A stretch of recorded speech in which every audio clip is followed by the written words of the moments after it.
Bhaktivedanta Swaminiti Namine.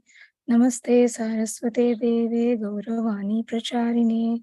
Nirvishesha Shunyavadi Paschatya Deshatarine. Jai Shri Krishna Chaitanya Prabhu Nityananda. Shri Advaita Gadadhara Srivasadi Gaura Bhaktavrinda.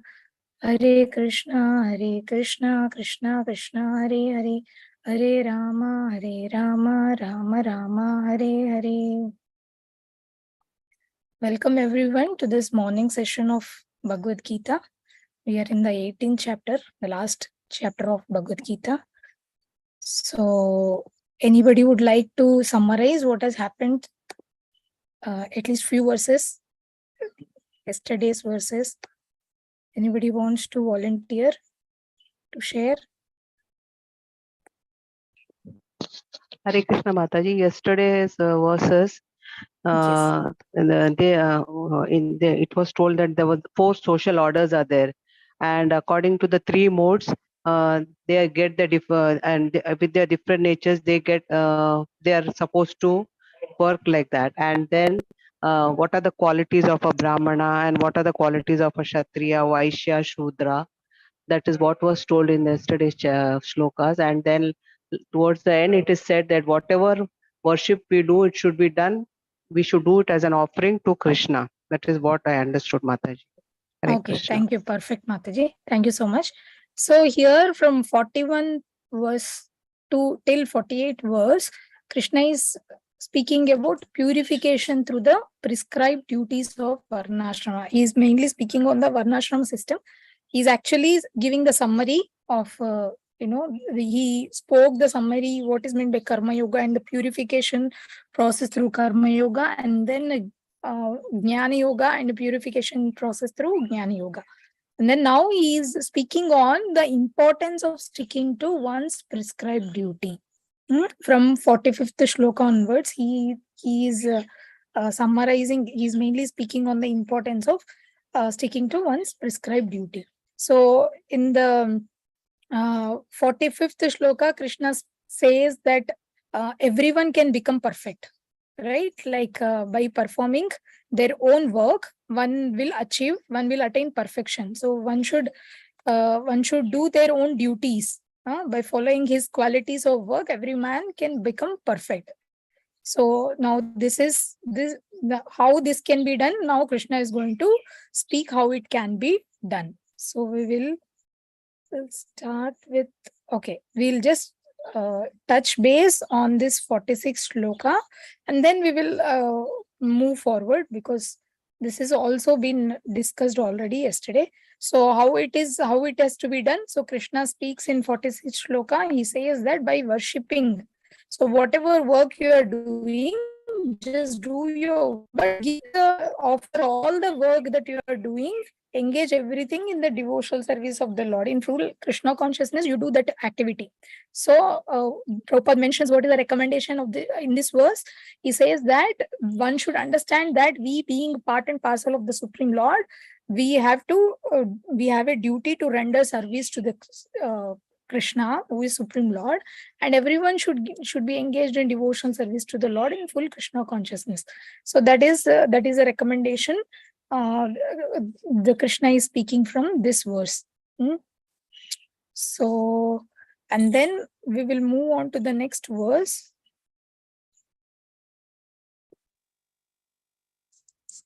47th verse. So who would like to recite? May I read, Mataji? Mataji? Yes, Mataji, go ahead. Hare Krishna Mataji. Swadharmo Vikunaha Bharatvanta Swabhavayatam Karma Gurvan Napnoti Kilpisham. You can read translation also. Thank you.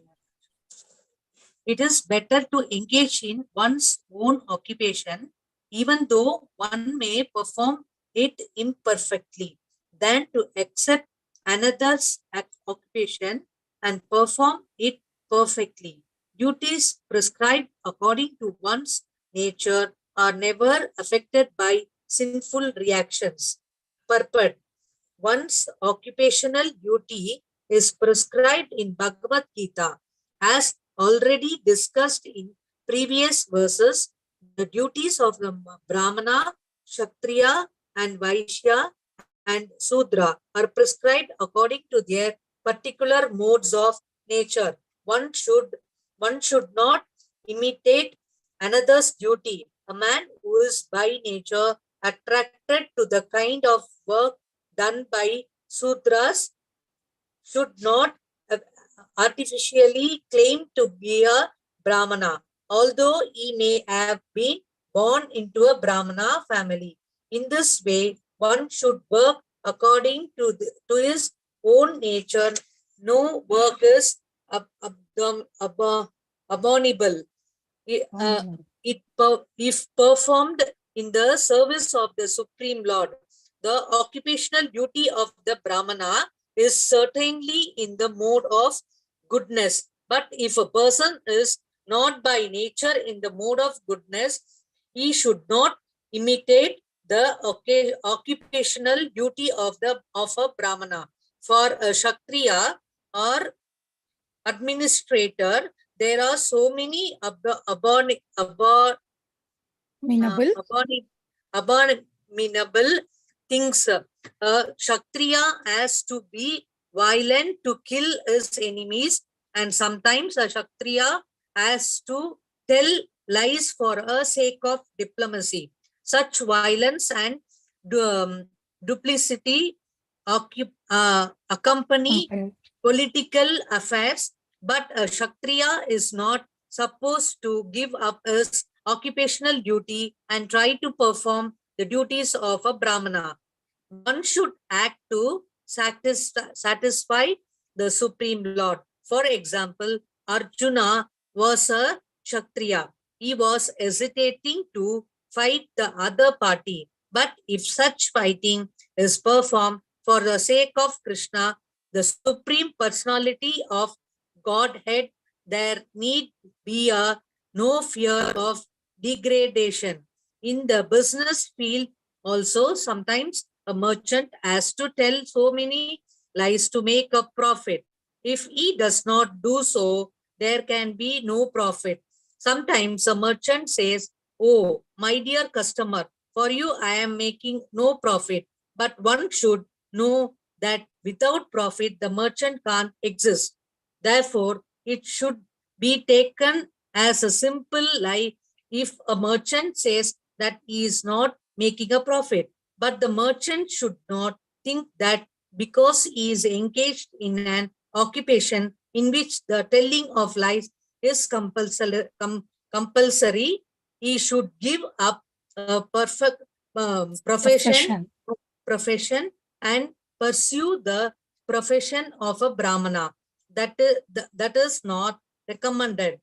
Whether one is a Kshatriya, a Vaishya, or a Sudra doesn't matter if he serves by his work the Supreme Personality of Godhead. Even Brahmanas who perform different types of sacrifice sometimes must kill animals because sometimes animals are sacrificed in such ceremonies. Similarly, if a Kshatriya engaged in his own occupation kills an enemy, but there is no sin incurred. In the third chapter, these matters have been clearly and elaborately explained. Every man should work for a purpose of yajna or for Vishnu, the Supreme Personality of Godhead. Anything done for personal sense gratification in a cause of bondage. The conclusion is that everyone should be engaged according to the particular mode of nature he has occurred, and he should decide to work only to serve the supreme cause of a Supreme Lord. Thank you, Mataji. Thank you. Thank you, Mataji. So now here Krishna is talking about what one should do. In the sense, like one should stick to their own duties. It is better to do one's duties than do performing others' duties. Now here Krishna is saying, Shreyan Swadharmo Vigunan, means you perform your duties as per your ashrama and guna. We have dharma and guna, viguna. He is telling, paradharma su anushthithat, means please don't do someone else's duties.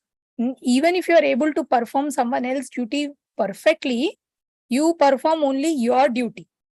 Like if a fifth standard child thinks that, I can study 10 standard books perfectly, but my textbook, I cannot study properly, it doesn't work, right? So you better stick to that, your own book, and then excel in that. Similarly, like if a civil engineering student, if he thinks that, I can study computer science subject and I will sit in their class and write their exams and miss my exams, so it doesn't work, right? Like that, it doesn't work. So whatever is designated as your work, please focus on that. So duties prescribed according to one's nature are never affected by sinful reactions.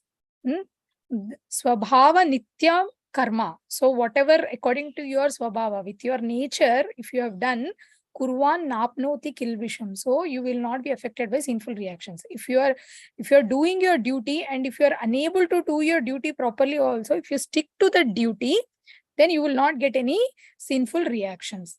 So you see that here whatever Prabhupada has mentioned, the Mataji has read out the purport. So in that, Prabhupada mentions that everyone should be engaged to the particular mode of nature he has acquired. That is what he has told in the end, right? And he should decide to work only to serve the supreme cause of the Supreme Lord. So ultimately, Srila Prabhupada is also presenting all the purpose in bhakti perspective only. That, we may have our material duties according to the gunas, but while performing them, we can transcend the gunas by doing all these duties to please the Lord. So what are the gunas? Like here, this has been already maybe discussed previously, so I'm just giving a gist of it. Brahmana is what? A Brahmana is predominantly in mode of goodness, sattva guna, right? So, but he also has some rajoguna as secondary mode. A Kshatriya is predominantly rajoguna, and he also has some sattva guna as a secondary mode. A Vaishya is predominantly in rajoguna, but he also has tamoguna as secondary mode. A Shudra is predominantly tamoguna, but he also has rajoguna as secondary mode. So a person influenced by the modes like this, or by the guna, they have influenced by these modes, that varnashram system, this Brahmana, Kshatriya, Vaishya, Shudra has been divided according to the modes of nature. It has no relation with the birthright. Everyone should do their specific duties. So if you go against your swadharma, then we end up in problems. Like if Kshatriya is there, and a person is supposed, the person who is a Kshatriya, what he is supposed to do? He is supposed to take care of the country, take care of the people. He has to perform the administrative activities and make sure that everyone is happy under his regime. But if he goes for begging, and if he thinks, no, I don't want to do this because this is very difficult job for me, I don't want to do Kshatriya duty, but I will go and I'll go and do the begging. So if he goes for begging from door to door, what happens? If someone does not give the alms, when he goes for begging, then he may get angry, and he may take the sword, and he may even kill them. So the person who is one should not go against their swadharma. Like for example, in Shastras we have an example of Ekalavya. If you see Ekalavya, he did not follow. He's actually he's coming from a Nishada community. So, but he has he wanted to become like Arjuna or the Pandavas. So he wanted to become like a Kshatriya, and he wanted to learn archery. And he goes to the Dronacharya asking him to teach him archery. But Dronacharya understood that he is coming from Nishada community and they don't pay tax. They revolt against the even administrative people, and their swabhava is not to learn archery. Even if they learn it, then they will misuse it. That knowledge is already there with Dronacharya. So, but because Ekalavya was so much wanting to become like Pandavas, even though Dronacharya refuses him to be a student, what Ekalavya does, he does one portrait of the Guru, Dronacharya, and he starts learning archery on his own. So one day, the Dronacharya and Pandavas, they see a dog was not able to bark because it has been it has got all the arrows, almost 7 arrows, which has been around the dog's mouth, and it's been bleeding very profusely. So when they saw this incident, Dronacharya immediately thought, it must have been done by someone who is not a Kshatriya. So then he recalled maybe it could be Ekalavya. So then, to his surprise, it was true. Then he was called for Ekalavya, and then Ekalavya says, "You see, Guruji, like I have even though you did not agree me as a student, I have created portrait of you, and I have learned the archery, and you can see the skill, how I have used it." But then, the Dronacharya understands. Oh, this is he has misused it. He is not supposed to,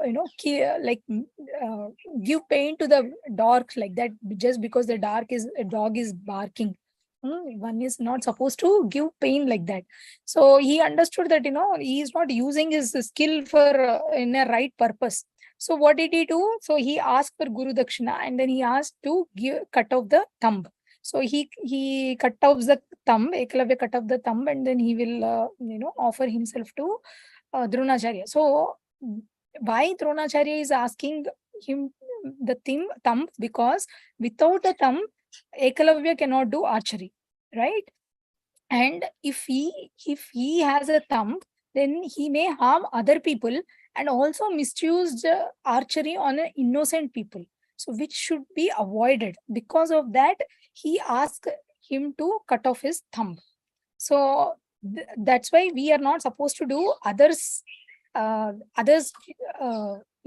duties. We are supposed to do our own prescribed duties. Like a King Ashoka, what did he do? He gave up his kingship and he took up the path of Buddha. Of course, the whole place was flourished by Buddhism. But what has happened? But because of that, like there were so many problems in an administrative side. So because there was no proper king to rule.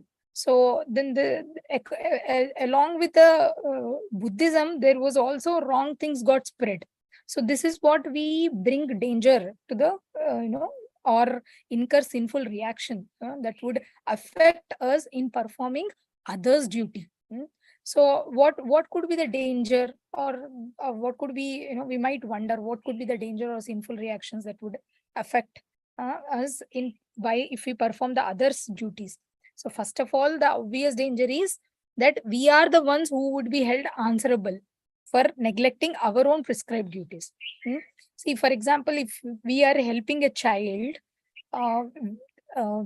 to do his homework, his or her homework, a child's homework, instead of child doing the homework, if the parents do the homework, what happens? The child cannot develop intelligence, he cannot develop the knowledge, he cannot develop the skills by himself. So you are curbing the skills. Now what happened? Tomorrow he may not become a very intelligent student, or his Vijnana Kosha may not be fully developed. So then who will be blamed? We are to be blamed, because we are the one who did not allow him to do his duty. We are the one who has done their duty on our behalf. Similarly, even at our workplaces also, if when we become very lazy, and then we don't do the work at a proper time, and we just go and sit and do other people work, then obviously you are answerable, right? So when the boss comes to you, he will ask you, when will you finish your work? So he's not interested in other persons, what you are doing with other people. He's only interested in what you are, how you are performing your duty, right? So these are the things that we should be very, very careful about. And one more point to be noted is this will also displease the Supreme Personality of Godhead, because, like, you are not doing your own duty, and we are giving the lame excuses for by doing others duty. It will not please the Supreme Lord. And second point is, like, um, actually, there is a saying, like, tough seas makes efficient sailors. So we should not interfere in others' duties, because they may struggle in performing their duties, but that struggle will help him to flourish. Uh, no pain, no gains. We have heard even this saying also: no pains, no gains. So we should not be like, I mean, we should not stop anybody's development by encroaching in others' work. And like, from the scriptures, if you see an example, like, but how we can do our own prescribed duties, and while doing these prescribed duties, how we can offer ourselves, be Krishna conscious. That is also important, because material things only, if we think materially, we get material benefit. If we think spiritually, we get spiritual benefit. So we should not have mundane outlook. We should actually change our outlook into spirituality. So this is actually what this verse mainly focuses on: how do we connect everything we do with to Krishna. Like Sudama pastime, if you all know, if you are aware of the Sudama, the florist, there is a florist in Mathura. When Krishna comes to Mathura to kill Kamsa, so he just goes to a walk, and then he sees one florist over there. So he asks, as soon as the Sudama, the florist, he sees the flowers, he sees Krishna, he offers all the flowers that he had for Krishna. He makes a garland, he gives the garland, the beautiful garland, to Krishna. Then Krishna becomes very pleased, and he asks, you ask whatever you want. So the Sudama says, no, I don't need anything, Krishna. I just wanted your company. I just want to be in your association. So Krishna says, like, Krishna gives a lot of boons. He says that, throughout your life, I will provide all the commodities that you are required. You will not suffer anything and in the execution of your duty. So because this person is very diligently doing his own swadharma, Krishna also becomes very pleased. That's why Krishna said, I will support. And at the end of your life, you will also come back to me. So that boon is also there. So when we do our duty and we depend on Krishna, then Krishna will not only be happy, but he will also provide us.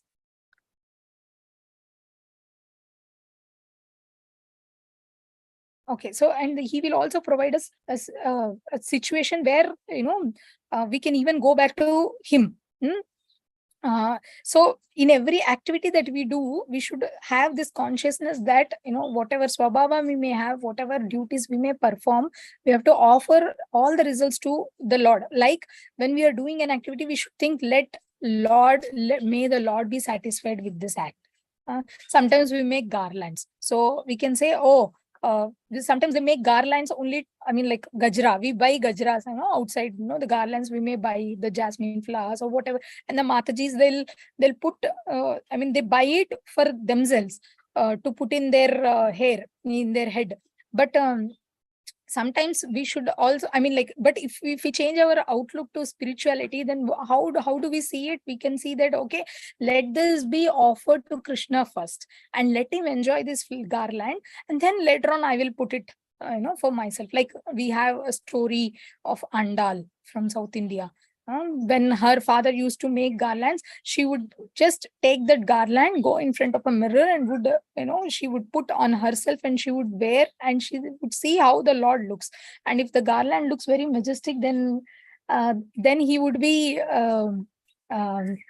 then she will just go and keep the garland there again, and then the father would take the basket to the Lord and he would offer it to the Lord. So one day what happens that he will see, the father sees that there's a hair in the a long hair was there in the garland. So he starts thinking, how come a hair came in the garland?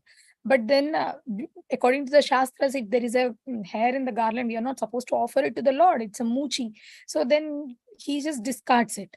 And then he brings something else and he offers it to the Lord. So next, then he starts he wants to find out what is actually the cause. So then one day he figures out that, he sees that his daughter is wearing the garland that is making, and, then it is being offered to the Lord. So when he sees that, he becomes very angry and he actually rejects that garland, and he takes a new garland, and then he will put it to the Lord. But then Lord says, I'm not going to offer this.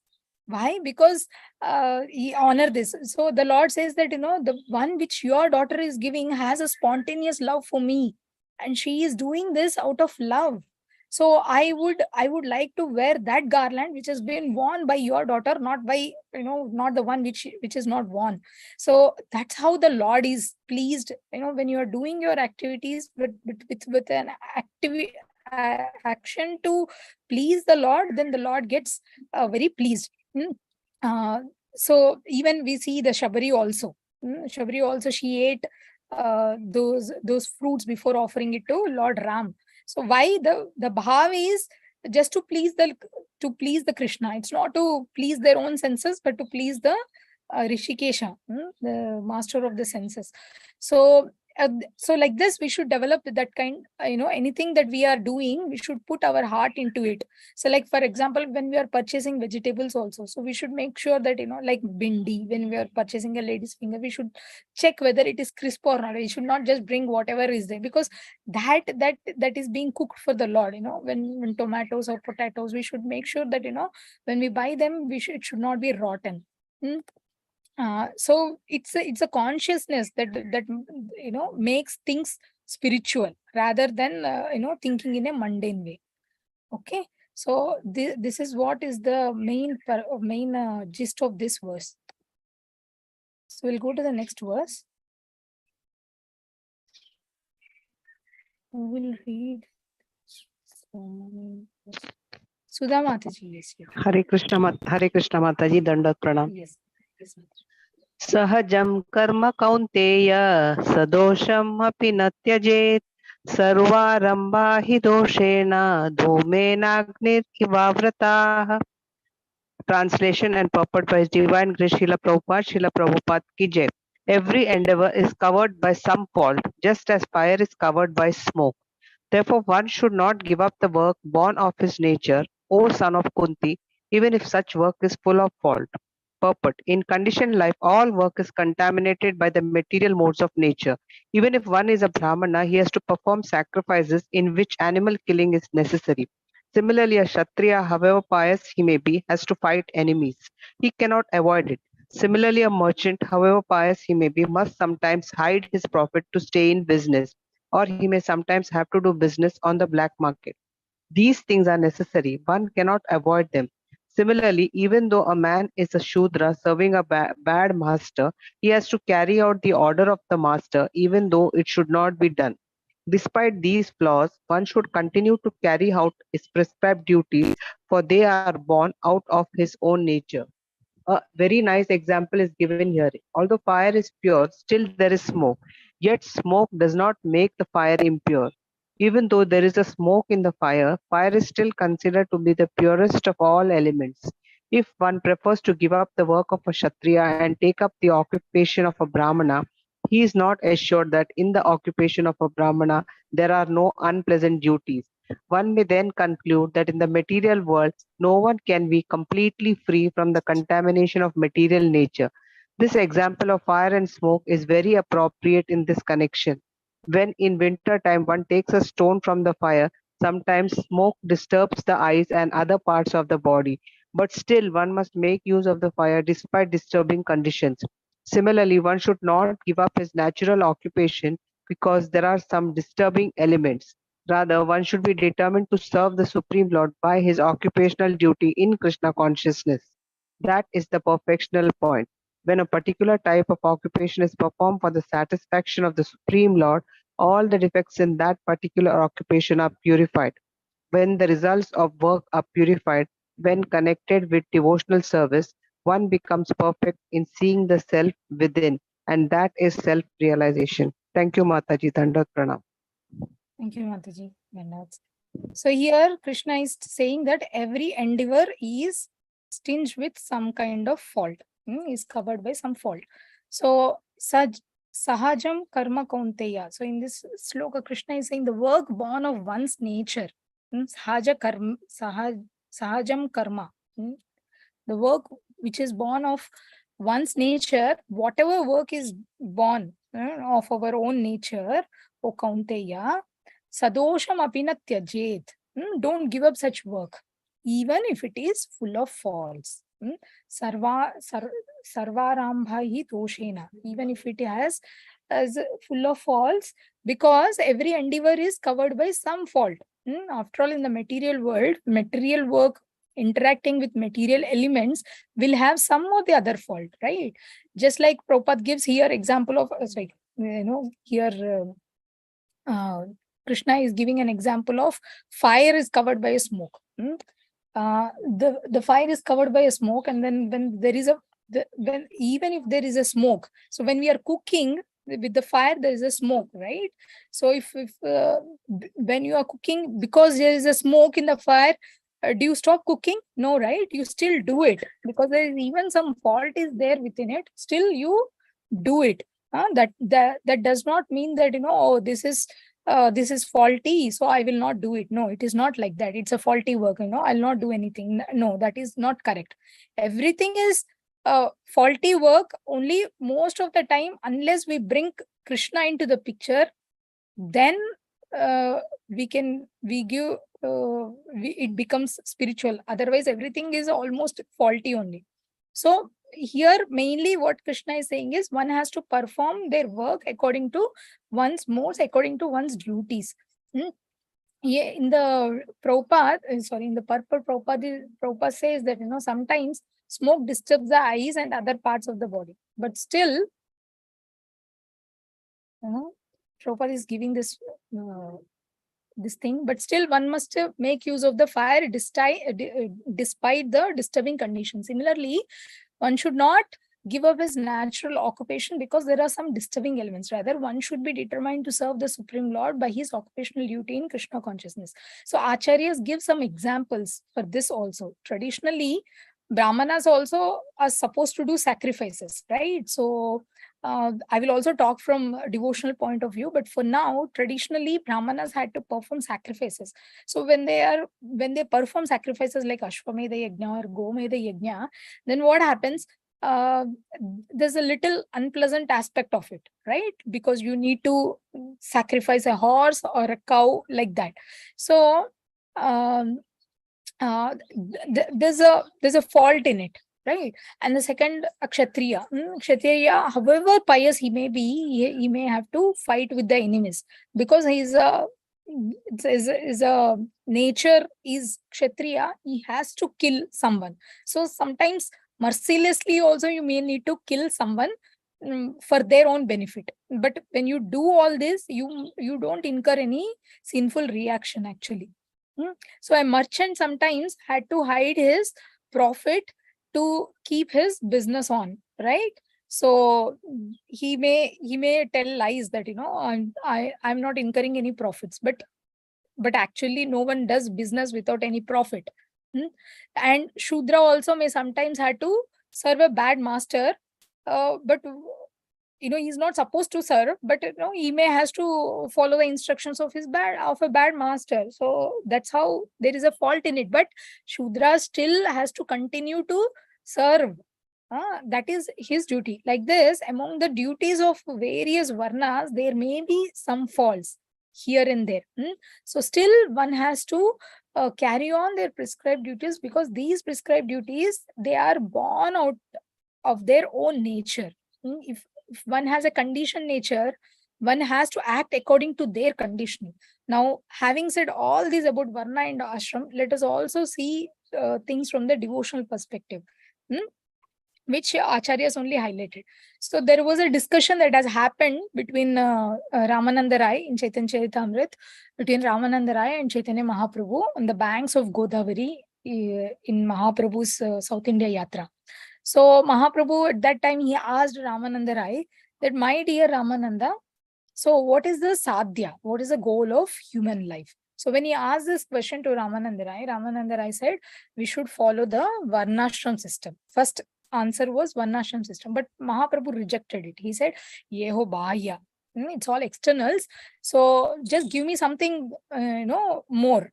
So then Ramananda Rai started giving many proposals, and Mahaprabhu, finally, when he comes to the bhakti, when one has to surrender themselves fully, completely unto the Supreme Lord, that point, like Mahaprabhu becomes very happy. So Krishna here, if you see in Bhagavad Gita, now here Krishna is speaking about some 7 to 8 verses on Varnashrama here. But why Mahaprabhu, who is also Krishna, has to say, no, this is not something great? The answer is Varnashram system is meant to make a human society to function in a dignified and decent manner, but it does not have a spiritual basis for it, right? So in such a setup, we can definitely practice spiritual life, and Varnashram system is very effective and beneficial to the degree you are practicing spiritual life, keeping this as a foundation. But Varnashrama in itself is not spiritual. Some people, will become brahmacharis. They may wear saffron clothes, they will shave their head, and they have the shika. But accepting brahmacharya itself is not spiritual, right? It is just an external, external things it is. But while accepting the order of this brahmacharya or sannyasi order, if you devote yourself to the worship of Krishna, then it is spiritual. Following celibacy itself, Hare Krishna. Okay. Following celibacy. That one sentence. Sorry, what happened, Mataji? I don't know. Couldn't hear you, Mataji. I don't know whether it's my from my side or others also. Others can hear. Others can hear me properly. Yeah, we can hear Yes, you. yes, Mataji. Yes, Mataji. Yes, Mataji. Okay. Now I'll just. it's okay. Yes, ma'am. Yeah. Okay. If you can repeat the last 2-3 lines, Mataji, please. Yeah. Okay. I'll repeat again. So I was saying that sometimes a brahmacharis, they become, sometimes people will become brahmacharis, and you may see externally they are wearing saffron clothes, and they will shave their head, they will have a shika in on their head, and but just by wearing all those things externally, one will not become, he doesn't become spiritual. That brahmacharya, by accepting brahmacharya itself, is not a spiritual activity. It's just an external thing. But while accepting the order of brahmacharya or sannyas, if you devote yourself to the worship of Krishna, then it becomes spiritual. Following celibacy in itself is not spiritual. Celibacy anyone can follow, but it does not have any spirituality in it. But similarly, just doing duties of Varna and ashram itself is not spiritual. The structure of that society can be useful to effectively practice spiritual life. So what is spiritual in it?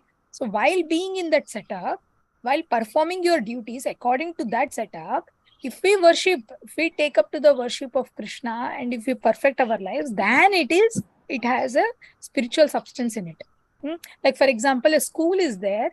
What is the aim of the school? A school may have benches, it may have chair, it may have the teacher, a raised platform, it has a blackboard, it has a piece of chalks.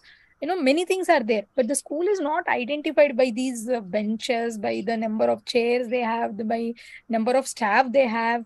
or by number of chalk pieces, the number of books in the library. Yes, these are all facilities available in the school, but school is a place where knowledge is distributed, right? It is a place where students are educated with the teachers. But if students don't come and study there, then what is the use of that setup? Right? There is no purpose. There is no education imparted in that school. It's just a school. You may build a big school in 1 acre land with all facilities and all that, but if it is not used in the right purpose, then it is waste. Shrama eva hi kevalam. Similarly, even in varnashrama system, that setup also, worship of Krishna should be done. Otherwise, varnashrama itself is not spiritual. So why Mahaprabhu rejects this varnashrama as a sadhya? Because in varnashrama, a human being acts according to his capacity and his desire. Means I will do what I want to do and what I like to do. Okay, that is the mentality. Like if you see the Kshatriya, he has a nature to control. Control to do, and he has a desire to control also. That's how he is acting according to his nature and his desire to that controlling. But in spiritual circle, it's not about our abilities. Look, here people of different varnas and ashrams, they are doing according to their own abilities. They have taken up their prescribed duties. But in a spiritual circle, it's not about our abilities. It's all about Krishna's blessings and Guru's empowerment. Our activities in the path of bhakti are centered around what pleases Guru, what pleases Krishna, and what pleases Vaishnavas. But in Varnashram system, it's all about what I can do and what I want to do. What is a danger in this? It is like if we always do what we can do, then where are we? Then how is that our faith? We can develop our faith in Krishna. Where are we depending on Krishna? And not only that, what happens by doing that, we develop a mentality of proprietorship. If we can control, if we have capability to do things, then we may develop that proprietorship, controllership, all these designations that we have, right? I'm a master, I'm an enjoyer. All these things will come into picture, and that will not lead us to anyway spirituality. Anything spiritual. But in on the other hand, a devotee may do something which he may not be capable of doing. He may not have his abilities to do. He may not know anything in any knowledge in that area also. But he does it keeping faith in Krishna, or by keeping faith in the empowerment of Krishna, he will do that activity, though he may not be capable of doing that activity. So hence bhakti is way beyond the varnashram. That's why Mahaprabhu has rejected this. So now we will move ahead into the next shloka. Okay, we will read. Now Kishori Mataji. हरे कृष्ण माता जी, Hare Krishna. दंडवत प्रणाम। Yes, ma'am. Srila Prabhupada की जय। असक्त बुद्धि सर्वत्र जितात्मा विगत स्पृह नैष्कर्म्य सिद्धि परम माम संन्यासेनाधिगच्छति। Translation by Srila Prabhupada. Srila Prabhupada ki jai. One who is self-controlled and unattached and who disregards all material enjoyment can obtain by practice and renunciation the highest perfect stage of freedom from reaction. Mataji, should I carry on purport? Yes. Thank you, Mataji. Purport by Srila Prabhupada. Srila Prabhupada ki jai. Real renunciation means that one should always think himself part and parcel of the Supreme Lord and therefore think that he has no right to enjoy the results of his work. Since he is part and parcel of the Supreme Lord, the results of his work must be enjoyed by the Supreme Lord. This is actually Krishna consciousness. The person acting in Krishna consciousness is really a sannyasi. One is one in the renounced order of life. By such a mentality, one is satisfied because he is actually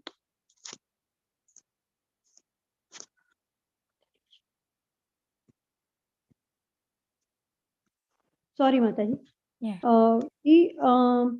He is actually acting for Supreme. Thus, he is not attached to anything material. He becomes accustomed to not taking pleasure in anything beyond. the transcendental happiness derived from the service of the Lord. A sannyasi is supposed to be free from the reactions of his past activities, but a person who is in Krishna consciousness automatically attains this perfection without even accepting the so-called order of renunciation. This state of mind is called yoga rudra, or the perfectional stage of yoga, as confirmed in the third chapter.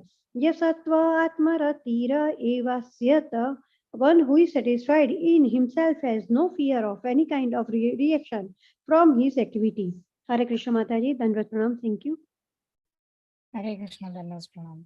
So here Krishna is now talking about the perfect stage of sannyasa. So far from 41 to 48 shlokas, all shlokas are about Varnashram system. And now Krishna is speaking about Brahman platform. So before he speaks that, so he is giving the introduction to it. So he now in this shloka, he is talking about the perfect stage of sannyasa. So what is a perfect stage of sannyasa, which Krishna spoke is asakta. Asakta buddhi sarvatra. Right? That's what he said. Asakta buddhi sarvatra. So here, asakta means unattached, no attachment. One's intelligence is not attached to the results of the activities is called asakta. So, and jitatma vigata spriha means one does not have any attachment, or one disregards all the material enjoyment. And then naishkarmya siddhim param. What is naishkarmya? Naishkarmya is karma means to perform an action. Naishkarmya means to perform an action without incurring any reaction. That is naishkarmya. So when you perform like that, when you do your activities in naishkarmya, then one will attain perfection of sannyasa or renunciation. So according to Krishna, a perfect renunciate is one whose intelligence is not attached to the material objects. Asakta buddhi sarvatra, that's the first thing. Second is jitatma. He is self-controlled. Third is vigata spriha. One does not have no material desires. He disregards all material desires. And then fourth one is naishkarmya siddhi paramam. So he attained the perfect stage of naishkarmya. So this person who has all these four things is a perfect renunciate. So what is real renunciation means? Prabhupada is giving here the definition of real renunciation. So he says, the Prabhupada is saying real renunciation means one should always think himself to be part and parcel of Supreme Lord. So he is supposed to be thinking like, he is part and parcel of Krishna's amsha, and therefore he has no right to enjoy the results of his work, because everything that has come, it is given by Krishna only. So the results of that work also should be enjoyed by Supreme Lord, not should be enjoyed by us. So that is actually Krishna consciousness. So Srila Prabhupada again, he is giving very, very devotional outlook here on the spirit of renunciation. So what happens that real renunciate, as I said earlier also, that if a person does not identify himself as a doer, if he identify himself as a Supreme Lord's child or Supreme Lord as a Supreme Proprietor, then we will not have that mentality of proprietorship. Then automatically we become a servant of the Lord. We become automatically out of sense of proprietorship. So Krishna consciousness is such a beautiful thing which automatically removes one from the sense of proprietorship. Like Kunti Maharani says in her prayers that Janma Aishwarya Shruta Shrivir Yedamana Mudapuman. So in that shloka, she says that Janma, high birth, Aishwarya, wealth, Shruta, beauty, education. See, all these are external qualifications. If these external qualifications, if they make one proud, then they become disqualifications for Krishna's mercy. One may have possessions. It's not that, we are not saying that one should not have possessions. One can have possessions, but one should not be possessive about those possessions. Having possessions is not wrong. One may have high janma, one may be a kshatriya, like Yudhishthir Maharaj. He's born in Kuru dynasty. He has good birth, he has good education, he has beauty also, he had wealth also. But he did not have possessiveness. He only thought himself as a humble servant of the Lord. Right? So Srila Prabhupada also says in third canto that if a person, in one of the purports, Prabhupada mentions that if a person moves from palace, if he is moving from palace to forest, just by renouncing the palace and going to the forest, he does not become a renunciate. Why? Because first of all, palace does not belong to him, and then forest also does not belong to him. So what is it that he is renouncing? There's nothing to renounce, right? But he what is that which belongs to us, which we should renounce? Prabhupada mentions there, it's a false ego. Our false identity, as we are proprietors, as we are creators, as I am the owner, I am the enjoyer, I am the master, like this. When we have these designations in our mind, in our ego, when we develop that when we give up this, then we will become real renunciates. Okay, so Prabhupada also very beautifully is telling this state of mind. When we have this state of mind, then that state of mind is called yoga ruda, or perfectional stage of yoga. Okay, because Prabhupada mentions that one need not take the order of sannyas. Like I was hearing just recently that Loknath Swami Maharaj, so he went, and when he wanted to take a sannyas from Srila Prabhupada, he went and asked Prabhupada that, I want to take sannyas. But Prabhupada mentioned that you have already, you are already engaging yourself completely in Krishna conscious activities, and you have dedicated your life for Krishna. That itself means a renunciation. You're already a sannyasi stage. Why do you want to take a sannyas? So, but still, of course, Maharaj insisted Prabhupada, and then finally got the sannyas initiation from Prabhupada. But Prabhupada was mentioning that, when you are already surrendered to the Lord, then you are already a renunciate, already taken up the order of sannyas. So you don't need to accept formally any renunciation. That's how it is. So the same thing Prabhupada is mentioning here as well. So we'll move to the next shloka, the last shloka for the day. Okay, who will read? Krishnamurti Prabhu. Can I read, Mataji? Hare Krishna, Mataji. May I read, Prabhu, Mataji? Yes.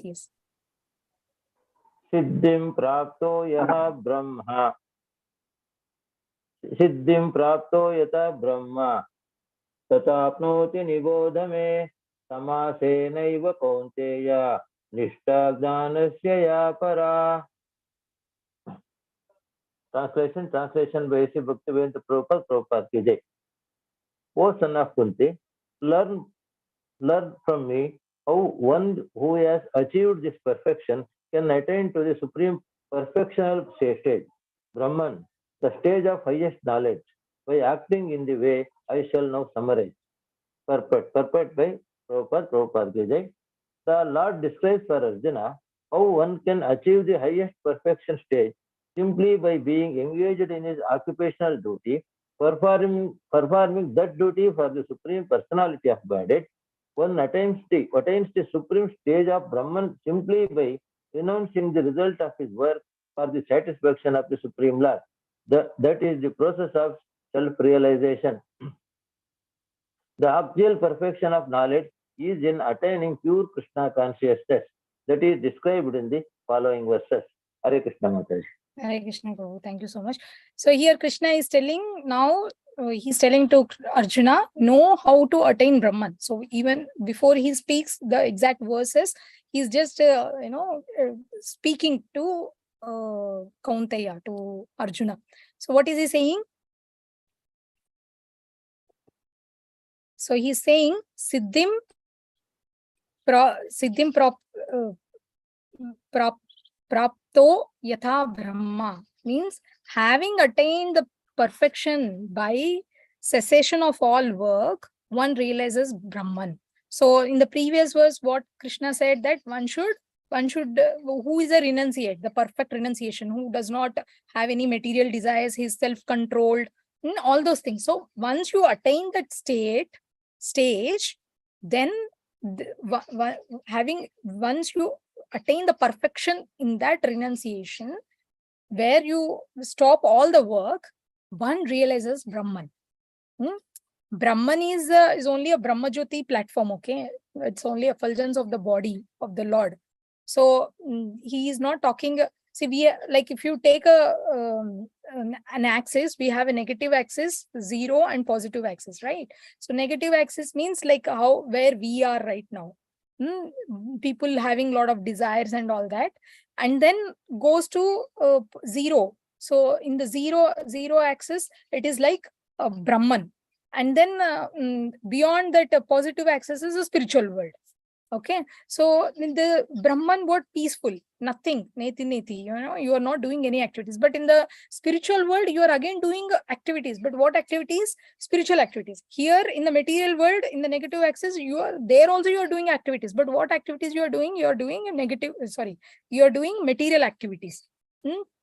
So here Krishna is now explaining that when you attain that state of perfection, then how to attain the stage of Brahman, I am going to explain to you. And that stage of attaining that Brahman is the highest knowledge. So now he is going to speak about Jnana and the purification of Jnana, how to attain that. So that he is going to summarize in the next few verses. Okay, so we'll stop here. Grandaraj Srimad Bhagavad Gita ki jai, Srila Prabhupada ki jai. Anybody have any questions? Comments?